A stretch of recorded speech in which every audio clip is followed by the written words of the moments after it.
हिमालय की ऊंची चोटियों में एक नदी का जन्म होता है। बर्फ और हिम से पोषित ये पहाड़ों से नीचे की ओर बहती है। ये गंगा है, भारत की जीवन रेखा। हजारों सालों से गंगा भारत से होकर बह रही है। इसने इतिहास देखा है, सभ्यताओं का पोषण किया है और अनगिनत आत्माओं को प्रेरित किया है।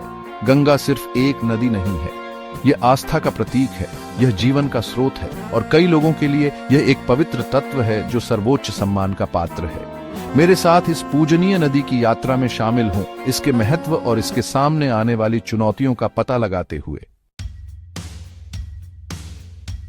बर्फीली चोटियों से लेकर विशाल मैदानों तक गंगा लाखों हिंदुओं के लिए एक पवित्र नदी है।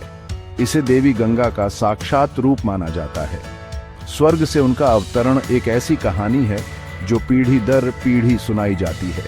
तीर्थयात्री इसके पवित्र जल में स्नान करने के लिए इसके तट पर आते हैं। उनका मानना है कि गंगा पापों को धो सकती है और मोक्ष दिला सकती है।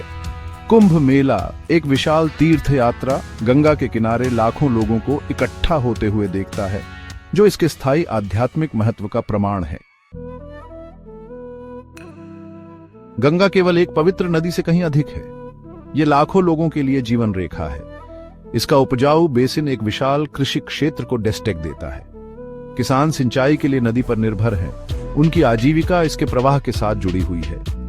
नदी एक महत्वपूर्ण परिवहन मार्ग के रूप में भी कार्य करती है। छोटी लकड़ी की नावों से लेकर बड़े जहाजों तक वे माल और लोगों को ढोते हैं। इसके तट पर जीवन धड़कता है, समुदायों को बनाए रखने में नदी की भूमिका का प्रमाण। दुख की बात है कि गंगा को एक गंभीर खतरे का सामना करना पड़ रहा है। उद्योगों और शहरी क्षेत्रों से प्रदूषण ने अपना असर दिखाया है। कभी साफ पानी अब कचरे और जहर से भरा हुआ है, लेकिन उम्मीद अभी बाकी है।